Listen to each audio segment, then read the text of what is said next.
যুদ্ধ কেন বলছেন? আমি তো এটাই বুঝতে পারছি না। এমন কথাই বলতেছেন একটা আপু, তো তিনি জুলাই নিয়ে কি বললেন চলুন তার কথাগুলো শুনি। আপনি জুলাইকে যুদ্ধ কেন বলছেন? আমি তো এটাই বুঝতে পারছি না। যুদ্ধ বলতে কি বোঝায়? যুদ্ধ বলতে বোঝায় একটা দেশের সার্বভৌমত্ব নেই এবং দেশের হচ্ছে গিয়ে আকাশে অন্য দেশের যুদ্ধ বিমান যখন চলাচল করে এবং যে দেশে হচ্ছে কোনো গভর্নমেন্ট নেই, যে দেশের হচ্ছে গিয়ে জনগণ অন্যের কাছে পরাধীন অবস্থায় থাকে, সেই দেশের জন্য যখন কেউ হচ্ছে লড়ে, দেশের জনগণ লড়ে, সেটাকে যুদ্ধ বলে। আপনার জুলাইতে কি এ দেশের সার্বভৌমত্ব ছিল না? এ দেশের ভূমি সীমানায় কি বাইরের কোনো বিমান এসে ঢুকেছিল, নাকি এই দেশ অন্য কারো হাতে ছিল? আমরা তো জুলাইতে তো সবই ঠিকঠাক ছিল, কিন্তু শেখ হাসিনা তাকে তাড়ানোর জন্য হচ্ছে গিয়ে এটা একটা ষড়যন্ত্র ছিল। এটা তো কোনো যোদ্ধা না। যুদ্ধ কাকে বলে, ওয়ার কাকে বলে, সেটাই তো তারা বোঝে না। এই ধরনের কথা তো এটা অবান্তর কথা। 2 নম্বর কথা হচ্ছে, তিনি তখন প্রধানমন্ত্রী হিসেবে যখন ছিলেন, দেশের সুপ্রিম পাওয়ারটা হচ্ছে তার হাতে ছিল। তো তার হাতে যদি সুপ্রিম পাওয়ারটা থেকে থাকে, দেশের পুলিশ বাহিনীও আলটিমেটলি তার কথাই শুনে। তো উনি যদি আপনার গুলি করার জন্য বলতেন, যে উনি ছাত্রদের গুলি করার জন্য বলেছেন, তাহলে তো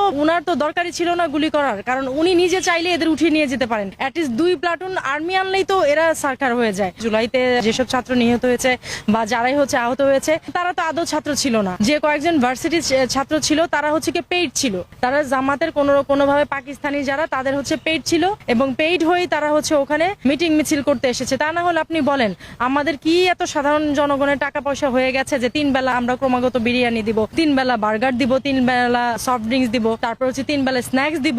এটা কার টাকা পড়ছে? আপনার আমার সাধারণ জনগণের কি টাকা পড়েছিল যে এই আন্দোলনের জন্য গিয়ে আমরা টাকা পয়সা দিব, এরকম ডোনেটিং করব? 3 বেলা হচ্ছে এই যে এরকম হচ্ছে বিরিয়ানি, বার্গার, তারপর হচ্ছে সফট ড্রিঙ্ক এবং স্ন্যাক্সে কি বোঝা যায়? এর পিছনে বিপুল একটা ডোনেটিং ছিল। এবং যে রাইফেলসের যে গুলিগুলি হচ্ছে গিয়ে আপনার 0.5 না কত যেন, আমার ভুল হতে পারে, সেটা তো হচ্ছে গিয়ে পুলিশের কাছে থাকে। 7.2 এটা হচ্ছে গিয়ে পুলিশের কাছে থাকে এবং সেটা হচ্ছে গিয়ে ছাত্রদের হাতে থাকার কথা না এবং বাইরে কারো কাছে এটা থাকার কথা না। এটা হচ্ছে নীতিগত ভাবে এটা কেউ পায়ও না। তো এখান থেকে তো প্রমাণ হয় যে যারা হচ্ছে গিয়ে এখানে গুলি করেছে, সেই গুলিগুলি হচ্ছে বাইরের মানুষের ছিল। একই সাথে মিছিল করেছে, পাশ থেকে গুলি করে সে চলে গেছে। তো এখানে কিভাবে বলেন যে প্রধানমন্ত্রী শেখ হাসিনা উনি বলেছেন যে গুলি করার জন্য? এটা তো সম্পূর্ণ মিথ্যা কথা এবং ভ্রান্ত কথা।